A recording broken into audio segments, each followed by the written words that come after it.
मैं खेतों में अनाज नहीं बंदूकें बोऊंगा ताकि हमारा देश किसी गुलाम की तरह सिर ना झुकाए बल्कि अपनी हिफाजत खुद कर सके।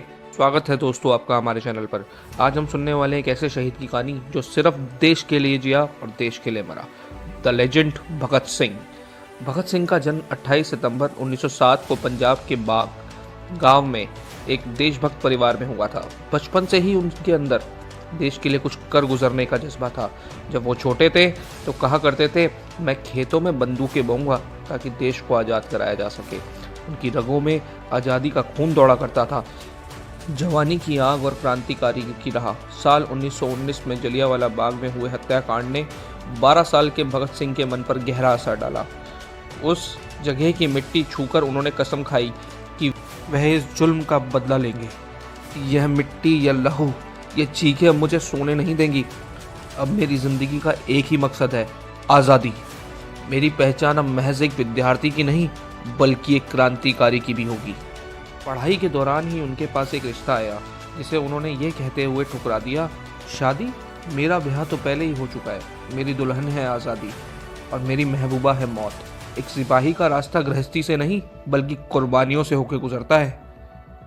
भगत सिंह का जीवन तो देश की आज़ादी से जुड़ा था। उन्होंने नौजवान भारत सभा की स्थापना की, क्रांतिकारी गतिविधियों में पूरी तरीके से कूद पड़े। भगत सिंह महज एक क्रांतिकारी नहीं, वह एक विचारक भी थे। उन्होंने कई लेख लिखे और दुनिया के बड़े विचारकों को पढ़ा, जिससे उनकी क्रांति की दिशा साफ हुई।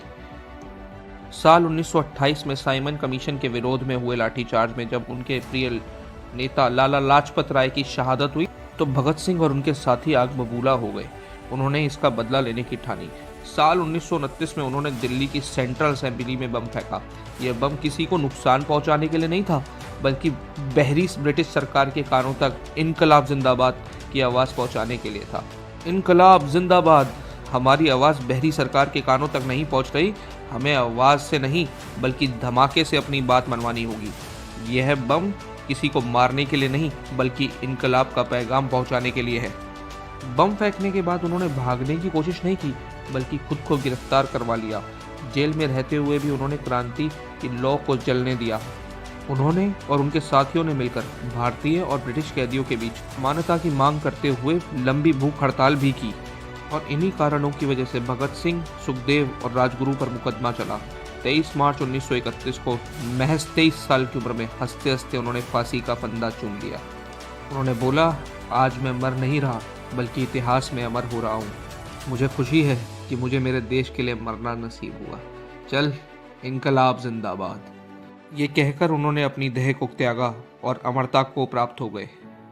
यह थी जीवनी भगत सिंह जी की। ऐसी कहानियाँ और भी सुनने के लिए मेरे चैनल को सब्सक्राइब करें, लाइक करें, शेयर करें। आपका बहुत बहुत धन्यवाद।